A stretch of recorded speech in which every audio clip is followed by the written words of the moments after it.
আমি হাত তুলে আল্লাহু আকবার বলে যখন সালাত শুরু করছি, তার মানে আমি মুখে ঘোষণা দিচ্ছি আমার ব্যবসা বাণিজ্য, আমার ক্ষেত খামার, আমার ফেসবুকিং, আমার ইউটিউবিং, আমার সোশ্যাল নেটওয়ার্কিং, আমার যত কাজ আছে, আমার যত পেরেশানি আছে, আমার যত যা আছে, এই সব কিছু তুচ্ছ এবং ছোট আমার কাছে সব কিছুর চাইতে বড় ইস্যু এখন এবং সর্বাবস্থায় আমার রব আল্লাহ তাআলা, তিনি ছাড়া আর কেউ আমার মনোযোগ পেতে পারে না, তিনি সবচেয়ে বড়, সবচেয়ে মহান।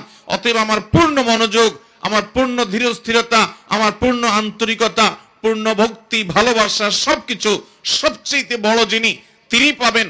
কারণ এর চাইতে বড় তো আর কেউ নাই যে আমি তাকে মনোযোগ দেব।